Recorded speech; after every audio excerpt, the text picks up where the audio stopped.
യിരെമ്യാ പ്രവാചകന്റെ പുസ്തകം അധ്യായം 4.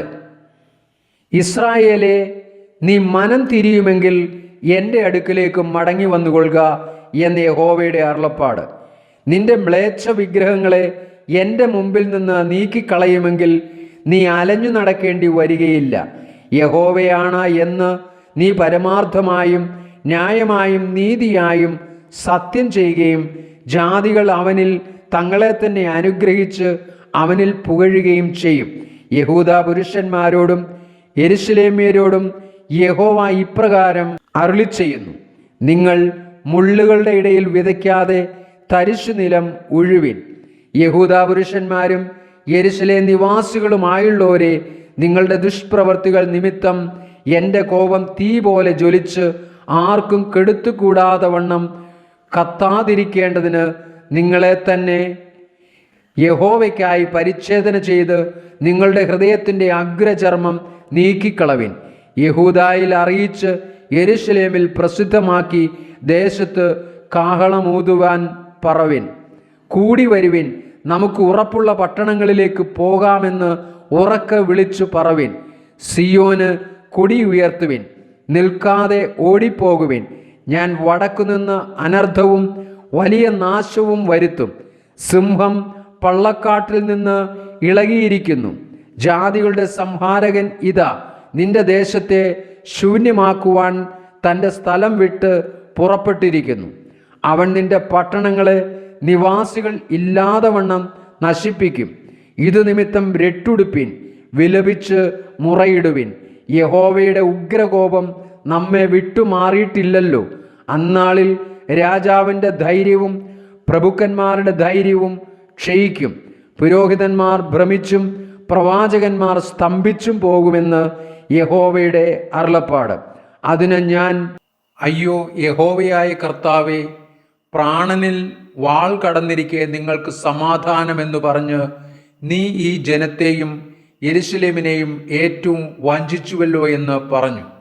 ആ കാലത്ത് ഈ ജനത്തോടും യെരൂശലേമിനോടും പറവാനുള്ളതെന്തെന്നാൽ, മരുഭൂമിയിലെ മൊട്ടക്കുന്നുകളിൽ നിന്ന് ഒരു ഉഷ്ണക്കാറ്റ് പേറ്റുവാനല്ല, കൊഴിപ്പാനുമല്ല, എൻ്റെ ജനത്തിൻ്റെ പുത്രിക്കു നേരെ ഊതും.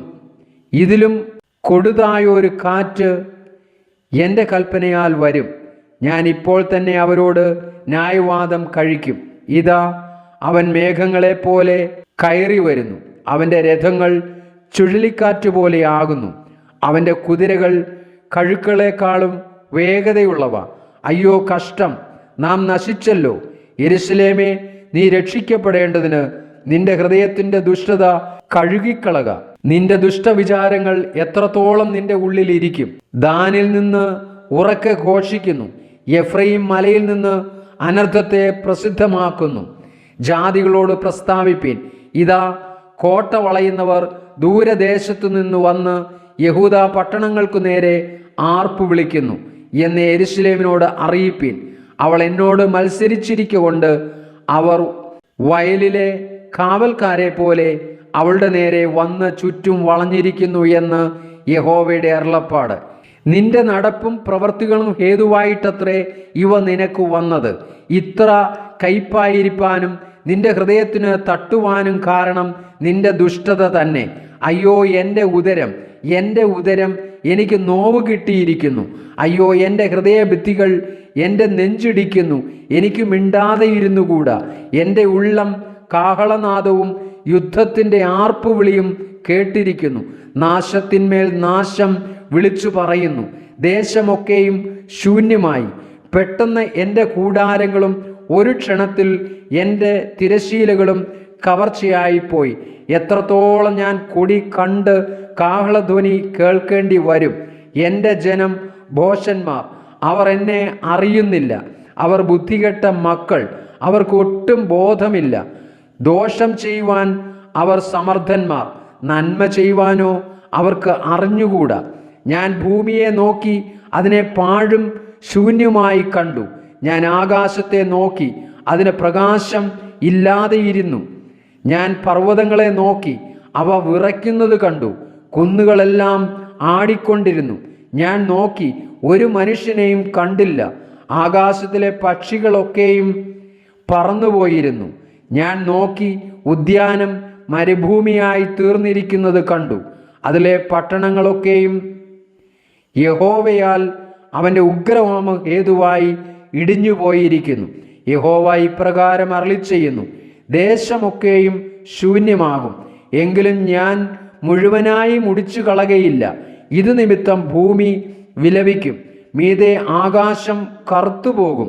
ഞാൻ നിർണയിച്ച് അരുളിച്ചെയ്തിരിക്കുന്നു, ഞാൻ അനുതപിക്കുകയില്ല, പിന്മാറുകയുമില്ല.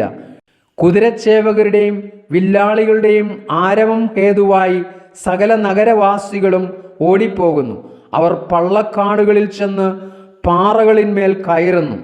സകല നഗരവും ഉപേക്ഷിക്കപ്പെട്ടിരിക്കുന്നു, ആരും അവിടെ പാർക്കുന്നതുമില്ല. ഇങ്ങനെ ശൂന്യമായി പോകുമ്പോൾ നീ എന്തു ചെയ്യും? നീ രക്താംബരം ധരിച്ചാലും പൊന്നാഭരണം അണിഞ്ഞാലും നിന്റെ കണ്ണിൽ മഷി എഴുതിയാലും വ്യർത്ഥമായി നിനക്ക് സൗന്ദര്യം വരുത്തുന്നു. നിന്റെ ജാരന്മാർ നിന്നെ നിരസിച്ച് നിനക്ക് പ്രാണഹാനി വരുത്തുവാൻ നോക്കുന്നു. ഈറ്റുനോവ് കിട്ടിയവളുടെ ഒച്ച പോലെയും കടിഞ്ഞൂൽക്കുട്ടിയെ പ്രസവിക്കുന്നവളുടെ ഞരക്കം പോലെയും ഒരു ശബ്ദം ഞാൻ കേട്ടു. നെടുവീർപ്പിട്ടും കൈമലർത്തിയും കൊണ്ട്, അയ്യോ കഷ്ടം, എൻ്റെ പ്രാണൻ കൊലപാതകന്മാരുടെ മുമ്പിൽ ക്ഷയിച്ചു പോകുന്നു എന്ന് പറയുന്ന സിയോൻ പുത്രിയുടെ ശബ്ദം തന്നെ.